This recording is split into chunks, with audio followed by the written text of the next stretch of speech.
सबसे पहला हम स्टार्ट करते हैं। उस्ताद बिस्मिल्लाह खां को निम्नलिखित में से कौन से वाद्य यंत्र बजाने के लिए जाना जाता था? उस्ताद बिस्मिल्लाह खां। तो उस्ताद बिस्मिल्लाह खां को लेकर बात करें तो उस्ताद बिस्मिल्लाह खां जो है ये शहनाई वादन के लिए फेमस थे। किसके लिए? शहनाई वादन के लिए। निम्नलिखित में से कौन सा वाद्य यंत्र पी मणि अय्यर द्वारा बजाया जाता था? तो पी मणि अय्यर के द्वारा मृदंगम बजाया जाता था, मृदंगम। ठीक है, नेक्स्ट। पद्म भूषण पुरस्कार से सम्मानित उस्ताद साबरी खां कौन सा वाद्य यंत्र बजाते थे? तो उस्ताद साबरी खां जो है ये सारंगी बजाते थे। उस्ताद साबरी खां कौन सा? सारंगी बजाते थे। पंडित शिव कुमार शर्मा एक शास्त्रीय वादक है। किसके शास्त्रीय वादक है? तो संतूर के शास्त्रीय वादक है। क्या बजाते हैं? संतूर बजाते हैं पंडित शिव कुमार शर्मा। पंडित रविशंकर कौन सा वाद्य यंत्र बजाते हैं? तो पंडित रविशंकर जो है ये सितार वादक है। क्या है? सितार वादक है पंडित रविशंकर। पंडित स्वप्न चौधरी जो है ये क्या बजाते हैं? आपको बताना है। तो स्वप्न चौधरी का संबंध है तबला वादन से। किससे? तबला वादन से संबंधित है स्वप्न चौधरी। घटम क्या है? घटम एक तरीके का एक बड़े आकार का संकीर्ण मुंह वाला मिट्टी का बर्तन होता है जो कि एक ढोलक के रूप में या फिर तबले के रूप में यूज किया जाता है। तो ये क्या होता है? घटम होता है। क्या होता है? घटम होता है। नेक्स्ट। पन्नालाल घोष निम्नलिखित में से कौन सा वाद्य यंत्र बजाते हैं? पन्नालाल घोष। तो पन्नालाल घोष का संबंध है बांसुरी वादन से। किससे संबंधित है? बांसुरी वादन से। निम्नलिखित में से कौन सा तबला से संबंधित है? तबला से संबंधित इनमें से कौन से हैं? गोदई महाराज, पन्नालाल घोष, रोनू मजूमदार या फिर राजीव तारानाथ। तो इन सभी में से जो संबंधित है वो है गुदई महाराज। गुदई महाराज का संबंध किससे है? तबला से है। पद्म विभूषण से सम्मानित की जाने वाली प्रथम भारतीय भरतनाट्यम नर्तकी का क्या नाम है? इनका नाम है वैजंती माला बाली। क्या नाम है? वैजंती माला बाली इनका नाम है। मणिपुर शास्त्रीय नृत्य में प्राय भगवान किसकी भगवान को प्रस्तुति की जाती है? तो ये मणिपुरी में की जाती है भगवान श्री कृष्ण की प्रस्तुति। प्रख्यात शास्त्रीय नृत्यांगना शोभा नारायण।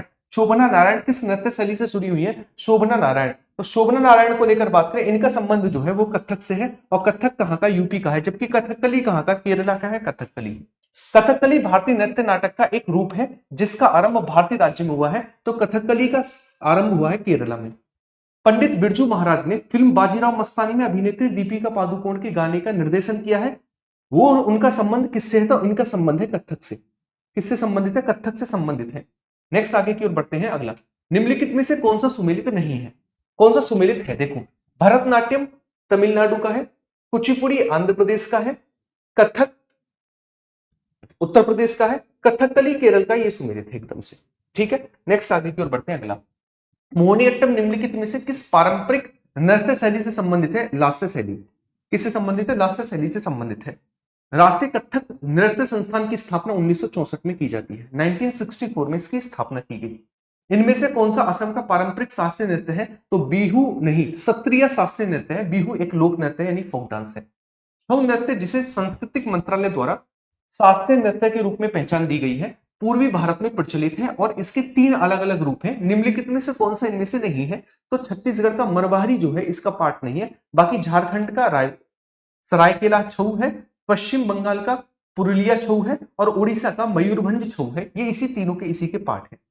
यामिनी कृष्णा मूर्ति निम्नलिखित में से किस नृत्य शैली से जुड़ी हुई है? यामिनी कृष्णा मूर्ति। तो यामिनी कृष्णा मूर्ति को लेकर बात करें, इनका संबंध है तमिलनाडु के भरतनाट्यम से। नेक्स्ट, ठुमरी संगीत निम्नलिखित में से किस नृत्य शैली से संबंधित है? ठुमरी संगीत। तो ठुमरी संगीत का संबंध जो है वो कथक से है। इससे कथक से संबंधित है ठुमरी संगीत। नेक्स्ट, इंदिरा पी बोरा को किस भारतीय शास्त्रीय नृत्य में उनके योगदान के लिए वर्ष 2020 में पद्म श्री पुरस्कार से सम्मानित किया गया था? ये थे सत्रिया। किससे संबंधित थे? असम के सत्रिया से संबंधित थे। देवा प्रसाद दास, पंकज चरण दास और गंगाधर प्रधान को का संबंध निम्नलिखित में से किस नृत्य शैली से है? तो इन तीनों का संबंध जो है वो ओडिसी से है। इसे ओडिसी शास्त्रीय नृत्य से है। वर्ष 1953 में महारानी एलिजाबेथ सेकंड के राज्याभिषेक समारोह में प्रस्तुति देने के लिए किसको बुलाया गया था? इनका नाम था कमला लक्ष्मी नारायण। नेक्स्ट, वर्ष 2000 में पद्म विभूषण से सम्मानित प्रथम नर्तक का क्या नाम था? तो इनका नाम था गुरु केलुचरण महापात्रा। गुरु केलुचरण महापात्रा। संगीत नाटक अकादमी पुरस्कार से सम्मानित किस पूर्व मिस इंडिया ने पश्चिम भारत में भारतीय शास्त्रीय नृत्य को लोकप्रिय बनाया? तो इनका नाम था इंद्राणी रहमान। क्या नाम था? इंद्राणी रहमान इनका नाम था। सत्रिया को डैश संगीत नाटक अकादमी द्वारा शास्त्रीय नृत्य का दर्जा दिया गया। सन 2000 में शास्त्रीय नृत्य का दर्जा दिया गया असम के सत्रिया। निम्नलिखित में से किस नृत्यांगना को 1958 में Royal Society for the Prevention of the Cruelty to Animals London के क्वींस विक्टोरिया सिल्वर मेडल से सम्मानित किया गया? इनका नाम था रुक्मणी देवी अरुणडेल। क्या नाम था? रुक्मणी देवी अरुणडेल इनका नाम था। किस मणिपुर शास्त्रीय नर्तक ने इम्फाल में महिलाओं के लिए गोविंद जी नृत्यालय की स्थापना की थी, इनका नाम था विपिन सिंह। क्या नाम था इनका? नाम था विपिन सिंह। इसके अलावा देखिएगा, मैंने आपके लिए 2-3 क्लास ली थी। 25 घंटे का आरआरबी एनटीपीसी की मैराथन, इसके लिए पूरा का पूरा लुसेंट मैराथन जो कि मैंने 20 घंटे में लिया था, यानी 45 घंटे ये वाला पार्ट, और 6 घंटे का मैंने करंट अफेयर वाला पार्ट लिया था। इन सभी के कंपाइलेशन नोट्स आप ले सकते हैं। अगर आप मान लीजिए आपने ये वाली क्लास कर ली और कंप्लीट इन नोट्सों का रिवीजन मार दिया, तो समझ लीजिएगा आपका सिलेक्शन कोई नहीं रोक सकता। साथ के साथ ये जो क्लास मैं आपको करा रहा हूं, इसका भी कंपाइलेशन मैं इसमें दे दूंगा, ताकि आपको सिंगल एक क्वेश्चन के लिए थ्योरी के लिए भटकना ना पड़े। जिसमें मैंने आपको लुसेंट पूरी दे दी, जिसमें मैंने आपको 1000 question geography, 1000 question static GK, 1000 question मैंने आपको साइंस के दे दिए, करंट अफेयर के मैंने सारे के सारे क्वेश्चन दे दिए। तो आपको केवल क्लास सुननी है, देखनी है। कंप्लीट नोट्स मैं प्रोवाइड करा दूंगा। तो आप इस नंबर पर डालकर मैसेज करके नोट्सों को ले सकते हैं। पेड होंगे, लेकिन होंगे ऐसे कि आपने कभी पढ़े नहीं होंगे, और एक सीट सरकारी नौकरी में आपकी पक्की होगी। मलयालम कवि वल्लथोल नारायण मेनन और नृत्यांगना और गुरु कल्याण कुट्टी अम्मा के प्रयासों से डैश नृत्य शैली को फिर से चलन में लाया गया और एक नया जीवन दान दिया गया। तो इसका क्या नाम था? इसका नाम था मोहिनी अट्टम। क्या नाम था? मोहिनी अट्टम इसका नाम था। नेक्स्ट, पद्म श्री पुरस्कार से सम्मानित दर्शना झावेरी भारत की किस नृत्यांगना, किस नृत्य शैली से जुड़ी हुई है? झावेरी। तो इनका संबंध है मणिपुरी से। किससे संबंधित है? मणिपुरी से संबंधित है। निम्नलिखित में से किसे व्यापक रूप से संगीत, नाट्य, प्रदर्शन, भाषा और शास्त्रीय नृत्य के लिए रूपों को पेश करने के लिए जाना जाता है? इनका नाम है श्रीमत शंकरदेव। तो इनका संबंध किससे है? शास्त्रीय नृत्य से है। भारती शिवाजी और कनक रेले डैश किससे संबंधित है? दोनों के दोनों। तो इनका संबंध जो है वो किससे है? तो इनका संबंध है मोहिनी अट्टम से। किससे? मोहिनी अट्टम से संबंधित है। नेक्स्ट, नल चरितम नाटक किस भारतीय नृत्य शैली से संबंधित है? नल चरित्रम। तो नल चरित्रम का संबंध जो है वो है कथकली से। कथकली कहां का? केरला का कथकली। नल चरित्रम का संबंध कथकली से है। किराना घराने के संस्थापक कौन माने जाते हैं? तो किराना घराने के संस्थापक हैं अब्दुल करीम खान। कौन है? अब्दुल करीम खान है। जयपुर घराना किस संगीत शैली के लिए फेमस है? जयपुर घराना, जो जयपुर घराना ख्याल गायकी के लिए फेमस है, जयपुर घराना। ग्वालियर घराना किस राज्य से संबंधित है? तो मध्य प्रदेश से संबंधित है हमारे पास ग्वालियर घराना। कहां से? मध्य प्रदेश से। किराना घराना किस गायकी के लिए फेमस है? किराना। तो किराना भी हमारे पास ख्याल गायकी के लिए फेमस है, किराना। और ये यूपी का किराना घराना है। ठीक है। पटियाला घराने के गायक कौन है? तो बड़े गुलाम अली खां जो है पटियाला घराने के गायक हैं। ठीक है। नेक्स्ट, लखनऊ घराना किस कला से जुड़ा हुआ है? तो लखनऊ घराना जो है ये हमारे पास संगीत कला से जुड़ा हुआ है, लखनऊ घराना। आगरा घराने के प्रसिद्ध गायक कौन थे? आगरा घराने के, तो आगरा घराने के थे फैयाज खान। फैयाज खान फेमस गायक थे आगरा घराने के। किराना घराना किस प्रकार के आलाप के लिए फेमस है? तो किराना घराने को लेकर अगर हम बात करें तो किराना घराना का संबंध जो है वो है विस्तृत आलाप से। किससे? विस्तृत आलाप से संबंधित है किराना घराना। पटियाली घराने की गायकी की मुख्य विशेषता क्या है? तो इसकी मुख्य विशेषता है बोलतान। क्या है? बोलतान इसकी मुख्य विशेषता है। किसकी? पटियाला घराने की। ग्वालियर घराना किस शैली के लिए प्रसिद्ध है? ग्वालियर घराना। तो ग्वालियर घराने को लेकर बात करें तो ग्वालियर घराना ख्याल गायकी के लिए फेमस है। ठीक है ना, ख्याल गायकी के लिए फेमस है। जयपुर घराने के गायक कौन है? जयपुर घराने के तो अल्लाह दिया खां जो है ये जयपुर घराने के फेमस गायक है, अल्लाह दिया खां। किराना घराने के प्रमुख संगीतकार कौन है? किराना घराने के, तो किराना घराने को लेकर बात करें, किसको लेकर? किराना घराने को लेकर बात करें तो कौन है? अब्दुल करीम खां जो है इसके फेमस गायक हैं, अब्दुल करीम खां। आगरा घराने के संस्थापक किसे माना जाता है? तो आगरा घराने के संस्थापक माने जाते हैं धग्गे खां को, है ना, धग्गे खां को माना जाता है। लखनऊ घराने का कौन सा रूप कथक में अधिक प्रचलित है? तो सौंदर्य और भाव, ये कथक में आया है लखनऊ घराने से। पटियाला घराने में कौन से वादक यंत्र का उपयोग किया जाता है? पटियाला घराने में, तो पटियाला घराने में यूज की जाती है हमारे पास सारंगी। कौन सी यूज की जाती है? सारंगी यूज की जाती है। नेक्स्ट आगे की ओर बढ़ते हैं। ग्वालियर घराने की शुरुआत किसने की थी? तो ग्वालियर घराने की शुरुआत की थी हद्दू खां ने। हद्दू खां के द्वारा ग्वालियर घराने की शुरुआत की गई थी। किराना घराना किस गायकी के लिए फेमस है? तो किराना घराना जो है ख्याल गायकी के लिए फेमस है, किराना घराना। नेक्स्ट, पटियाला घराने का प्रमुख राग कौन सा है? तो इसका दरबारी प्रमुख राग है पटियाला घराने का। कौन सा? दरबारी प्रमुख राग है। ग्वालियर घराना किस गायन पर विशेष जोर देता है? तो अगर ग्वालियर घराने को लेकर बात करें तो सरलता और स्पष्टता पर जोर देता है ग्वालियर घराना, सरलता और स्पष्टता पर। लखनऊ घराने के प्रमुख नर्तक कौन है? लखनऊ घराने के, तो ये है बिरजू महाराज। किसका संबंध है? बिरजू महाराज है। जयपुर घराना किस नर्तक शैली के लिए प्रसिद्ध है? तो यूपी का कथक जो है उसी के लिए जयपुर घराना जाना जाता है। ग्वालियर घराने की कौन सी गायकी शैली प्रमुख है? ग्वालियर घराने की, तो ग्वालियर घराने की फेमस है ख्याल गायकी। कौन से? ख्याल गायकी फेमस है। किराना घराना किस राज्य का है? तो मैंने आपको बताया था मुजफ्फरनगर उत्तर प्रदेश से संबंधित है किराना घराना। नेक्स्ट, जयपुर घराना किस नृत्य शैली से जुड़ा हुआ है? तो ये मैंने आपको अभी थोड़ी देर पहले बताया था, कथक से रिलेटेड है और ख्याल गायकी के लिए फेमस है।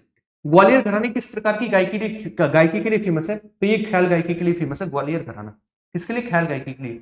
पटियाला घराना किस प्रकार की शैली के लिए फेमस है? तो ये हमारे पास ये भी ख्याल गायकी के लिए फेमस है। कौन सा? पटियाला घराना, ये भी ख्याल गायकी के लिए फेमस है। किस घराने की स्थापना अल्लादिया खाने की थी? अल्लादिया खाने किस घराने की शुरुआत की थी? तो ये था जयपुर घराना। कौन सा था? जयपुर घराने की स्टार्टिंग की थी। लखनऊ घराना किस नृत्य शैली से संबंधित है? तो लखनऊ सीधी सी बात है उत्तर प्रदेश का कौन सा है? कथक है ना, कथक से संबंधित ही होगा। पटियाला घराने का प्रमुख गायक कौन थे? पटियाला घराने के, तो पटियाला घराने के जो प्रमुख गायक माने जाते हैं वो थे बड़े गुलाम अली खां। कौन थे? बड़े गुलाम अली खां थे। ठीक है। नेक्स्ट, आगरा घराना किस प्रकार की गायकी के लिए फेमस है? तो आगरा घराना जो है ये भी ख्याल गायकी के लिए फेमस है। किसके लिए? ख्याल गायकी के लिए फेमस है।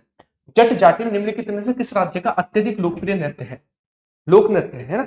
तो अब तक हमने शास्त्रीय नृत्य, इसके अलावा हमने प्रमुख घराने, और अब हमारी बारी है लोक नृत्य को लेकर। तो अगर मैं बात करूं किसको लेकर? जट जाटिन को लेकर, तो जट जाटिन कहां का फेमस है? बिहार में है जट जाटिन, है ना। जट जाटिन कहां का? बिहार का। लोककली देश में एक किया जाने वाला लोक नृत्य है। तो लोककली को लेकर बात करें, लोककली केरल के उत्तरी मालाबार तट पर किया जाता है लोककली। ठीक है। नेक्स्ट, घूमर कहां का? घूमर, घूमर है राजस्थान का, है ना, राजस्थान का घूमर। चेराव कहां का लोक नृत्य है? चेराव, तो चेराव को लेकर बात करें, चेराव है मिजोरम का, है ना, मिजोरम, वजह से चापचार कूट भी कहा जाता है। नेक्स्ट, डोलू कुनीथा किस राज्य का लोक नृत्य है? डोलू कुनीथा, तो डोलू कुनीथा को लेकर बात करें, कहां का है? कर्नाटका का है डोलू कुनीथा। कहां का? कर्नाटका का है डोलू कुनीथा। लकड़ी के विभिन्न मुखौटा का उपयोग करके किया जाने वाला लोक नृत्य गंभीरा इनमें से किस राज्य का है? गंभीरा, तो गंभीरा को लेकर बात करें तो गंभीरा कहां का है? तो गंभीरा है पश्चिम बंगाल का। कहां का? गंभीरा पश्चिम बंगाल का है लोक नृत्य। कालबेलिया कहां का? कालबेलिया है राजस्थान का। कालबेलिया कहां का? राजस्थान का है। राउत कहां का? राउत, है ना, राउत को लेकर बात करें, राउत नाचा, राउत नाचा को लेकर बात करें तो राउत नाचा जो है छत्तीसगढ़ का है। राउत नाचा कहां का? छत्तीसगढ़ का लोक नृत्य है। उत्तराखंड के कुमाऊं क्षेत्र में तलवार के साथ किए जाने वाला लोक नृत्य डैश कौन सा है? इसका नाम है छोलिया। कौन सा? छोलिया है यहाँ का फेमस। नेक्स्ट, कुद नृत्य, कुद नृत्य जो है वो कहां का प्रसिद्ध है? कुद नृत्य, तो कुद नृत्य को लेकर बात करें कहां का फेमस है? जम्मू कश्मीर में है कुद नृत्य। कहां पर? जम्मू कश्मीर में फेमस है। फुगड़ी नृत्य निम्नलिखित में से किस राज्य से संबंधित है? फुगड़ी, तो फुगड़ी को लेकर बात करें, इसका संबंध है गोवा से। फुगड़ी का संबंध कहां से? फुगड़ी का संबंध है गोवा से। यक्षगान कहां का है? यक्षगान है कर्नाटका का, है ना, कर्नाटका का है यक्षगान। कुचिपुड़ी आंध्र प्रदेश का। नेक्स्ट, गोविंद जी नृत्यालय निम्नलिखित में से किस राज्य में स्थित है? तो ये कहां पर देखने को मिलता है? गोविंद जी नृत्यालय जो है हमें कहां पर देखने को मिलता है? बहुत बढ़िया, हाँ, गोविंद जी नृत्यालय जो है हमें कहां पर देखने को मिलता है? क्या हुआ? हेलो, हेलो, बहुत बढ़िया। कहां पर देखने को मिलता है हमें? मणिपुर में देखने को मिलता है। कहां पर? मणिपुर में देखने को मिलता है। खुल्लम किस राज्य का प्रसिद्ध नृत्य है? खुल्लम, तो खुल्लम को लेकर बात करें, खुल्लम कहां का है? खुल्लम है हमारे पास मिजोरम का। मिजोरम का है खुल्लम। खुल्लम खुल्ला प्यार करेंगे हम दोनों। मटकी नृत्य जो है निम्नलिखित में से किस राज्य का है? मटकी, मटकी को लेकर बात करें, मटकी है मध्य प्रदेश का। मैं से मटकी, मैं से मध्य प्रदेश। ठीक है। नेक्स्ट, अगला, देवी भद्रकाली को प्रसन्न करने के लिए एक स्थानीय नृत्य पदायनी मुख्य रूप से कहां पर मनाया जाता है? पदायनी, तो पदायनी कहां का है? एक बार मुझे बताएंगे फटाफट से, पदायनी कहां का है? तो पदायनी कहां का? पदायनी है केरल का। कहां का? केरल का है पदायनी। ठीक है ना, पदायनी कहां का? पदायनी है केरल का। नेक्स्ट, आगे की ओर बढ़ते हैं। भारत के निम्नलिखित में से किस राज्य में प्रमुख मुख्य रूप से होजागिरी नृत्य किया जाता? होजागिरी, तो होजागिरी है त्रिपुरा का। कहां का? त्रिपुरा का है होजागिरी। निम्नलिखित में से किस राज्य में चापचार कूट नृत्य मनाया जाता है? सॉरी, चूफाट चूफाट, चूफाट कहां का नृत्य है? चूफाट, चलेगा, चूफाट कहां का है? चूफाट है सिक्किम का। नेक्स्ट, गोवा के किस नृत्य शैली को योद्धा नृत्य भी कहा जाता है? तो यह है घोड़े मोदनी। कौन सा? घोड़े मोदनी है। लेबांग बुमानी नृत्य जो है किस फसल, किससे संबंधित है? लेबान बुमानी, लेबान बुमानी का को लेकर बात करें तो लेबान बुमानी का संबंध त्रिपुरा से। कहां का? त्रिपुरा से संबंधित है। निम्नलिखित में से कौन सा नृत्य युद्ध के हिंदू देवता मुरुगन की अनुष्ठानिक पूजा के दौरान भक्तों द्वारा किया जाने वाला नृत्य है? तो इसका क्या नाम है? इसका नाम है हमारे पास, क्या नाम है? कावड़ी अट्टम। क्या नाम है इसका? कावड़ी अट्टम है। मणिपुर के निम्नलिखित में से किस नृत्य में ढोल को नृत्य गतिविधियों के एक भाग के रूप में प्रमुखता से प्रयोग किया जाता है? तो ये कौन सा हमारे पास? पुंग चोलम। कौन सा? पुंग चोलम है। नेक्स्ट, उत्तर प्रदेश का चरकुला ब्रज क्षेत्र में किया जाता है। चरकुला ब्रजवासियों के द्वारा। निम्नलिखित में से किस नृत्य को लद्दाख में शाही नृत्य कहा जाता है? तो यह है शोडोल नृत्य। शोडोल नृत्य है हमारे पास। आधुनिक भारतीय नृत्य का जनक किसे माना जाता है? तो आधुनिक भारतीय नृत्य का जनक जो है ये किसे माना जाता है? उदय शंकर को। किसको माना जाता है? उदय शंकर को माना जाता है। नेक्स्ट, प्रतिवर्ष विश्व विरासत दिवस कब मनाया जाता है? वर्ल्ड हेरिटेज डे कब मनाया जाता है? तो विश्व विरासत दिवस को लेकर बात करें, यह मनाया जाता है 18 अप्रैल को। कब मनाया जाता है? 18 अप्रैल को मनाया जाता है। जुलाई 2025 तक भारत में कुल कितने यूनेस्को स्थल है? जुलाई 2025 तक भारत में कुल 44 यूनेस्को स्थल है। कितने? 44। भारत में निम्नलिखित में से किस राज्य में अधिकतम यूनेस्को स्थल है? तो हमारे पास महाराष्ट्र में सर्वाधिक यूनेस्को स्थल है। कहां पर? महाराष्ट्र में सर्वाधिक यूनेस्को स्थल हमें देखने को मिलते हैं। क्लियर है? नेक्स्ट आगे की ओर बढ़ते हैं। स्थलों को विश्व धरोहर स्थल का दर्जा देने का अधिकार किसका है? यूनेस्को का है। किसका है? यूनेस्को का अधिकार है। नेक्स्ट, यूनेस्को विश्व विरासत स्थल अजंता की गुफाएं 1983 में शामिल की गई थी। ईयर भी याद रखेंगे। किस राज्य में स्थित है? तो अजंता की गुफाएं जो है ये कहां पर है? अजंता की गुफाएं है महाराष्ट्र में। अजंता एलोरा की गुफाएं। यूनेस्को विश्व विरासत स्थल आगरा का किला 1983 में शामिल किया गया और आगरा का किला आगरा उत्तर प्रदेश में है, जो कि 1983 में शामिल हुआ। महाबलीपुरम के स्मारक जो 1984 में शामिल हुए और ये तमिलनाडु में है। महाबलीपुरम की स्मारक तमिलनाडु में। इसके अलावा काजीरंगा राष्ट्रीय पार्क 1985 में शामिल हुआ और काजीरंगा जो है वो असम का है। असम का है काजीरंगा। नेक्स्ट, कोणार्क का सूर्य मंदिर 1984 में ही शामिल हुआ और कोणार्क का सूर्य मंदिर जो है वो उड़ीसा में है।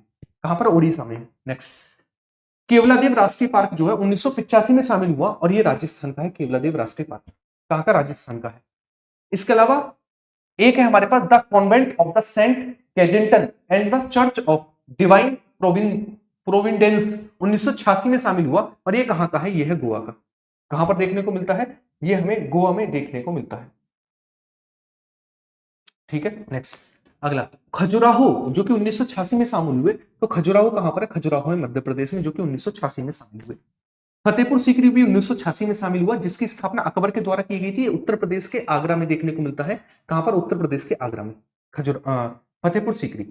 मानस वन्यजीव अभ्यारण्य 1985 में यूनेस्को में शामिल हुआ और मानस कहां पर? असम का है मानस। कहां का? असम का है मानस। हम्पी समूह जो है 1986 में ही शामिल किया गया। हम्पी हमें कर्नाटक में देखने को मिलता है। कहां पर? कर्नाटक में हम्पी। पक्का दक्कल समूह के स्मारक 1987 में शामिल हुए और पक्का दक्कल जो है ये भी कर्नाटक में है। कहां पर? कर्नाटक में है पक्का दक्कल। नेक्स्ट, ग्रेट लिविंग चोला मंदिर 1987 में किस राज्य से संबंधित है? इसका संबंध है तमिलनाडु। ग्रेट चोला मंदिर कहां के? तमिलनाडु के ग्रेट चोला मंदिर। ठीक है। नेक्स्ट आगे की ओर बढ़ते हैं। अगला सुंदरवन राष्ट्रीय पार्क 1987 में। सुंदरवन के डेल्टा का निर्माण गंगा ब्रह्मपुत्र नदियों के द्वारा किया जाता है और इनका नाम सुंदरी वृक्ष के नाम पर पड़ा है और ये कहां के? ये है वेस्ट बंगाल के, जो शामिल हुए थे 1987 में। फूलों की घाटी 2005 में शामिल हुआ और फूलों की घाटी कहां पर? उत्तराखंड में। फूलों की घाटी और राजाजी दोनों। कुतुब मीनार 1993 में शामिल हुआ और ये कुतुब मीनार जो है ये हमें दिल्ली में देखने को मिलता है। कुतुब मीनार जिसका निर्माण कुतुबुद्दीन ऐबक ने कराया था। सांची स्तूप जो है 1989 में शामिल हुआ और सांची स्तूप जो है मध्य प्रदेश में सांची। सारनाथ यूपी में, जबकि सांची मध्य प्रदेश में। एलोरा की गुफाएं 1983 में शामिल हुई और एलोरा की गुफाएं हमें महाराष्ट्र में देखने को मिलती है। एलोरा की गुफाएं। ताजमहल 1983 में शामिल हुआ और ताजमहल हमें उत्तर प्रदेश के आगरा में देखने को मिलता है। कहां पर? उत्तर प्रदेश के आगरा में। दार्जिलिंग हिमालय रेलवे जो है 1999 में शामिल हुई और दार्जिलिंग हिमालय जो है ये है वेस्ट बंगाल की, पश्चिम बंगाल की। कालका शिमला जो है वो हिमाचल प्रदेश की है। नंदा देवी राष्ट्रीय पार्क 1988 में शामिल हुआ और नंदा देवी जो है ये उत्तराखंड का। कहां का? उत्तराखंड का नंदा देवी। हुमायूं का मकबरा 1993 में शामिल हुआ और ये दिल्ली में स्थित है, हुमायूं का मकबरा। नेक्स्ट, नीलगिरी पहाड़ियां रेलवे लाइन 2005 में शामिल हुआ। नीलगिरी जो है तमिलनाडु की है। कहां की? तमिलनाडु की नीलगिरी है। कालका शिमला हिमाचल प्रदेश का 2008 में शामिल हुआ। कालका शिमला हिमाचल प्रदेश का है। नेक्स्ट, भीमबेटका रॉक शेल्टर 2003 में शामिल हुए और भीमबेटका की गुफाएं कहां पर? मध्य प्रदेश में भीमबेटका की गुफाएं हैं। चलिए, और ये आंसर आप मुझे एक एक बच्चा होमवर्क में करेगा। अगर दम है तो इसका आंसर आप होमवर्क में करके बताएंगे और साथ के साथ आप ये बताएंगे क्या सारे के सारे चैप्टर का रिवीजन बहुत सिंपल वे में आप सभी ने कर लिया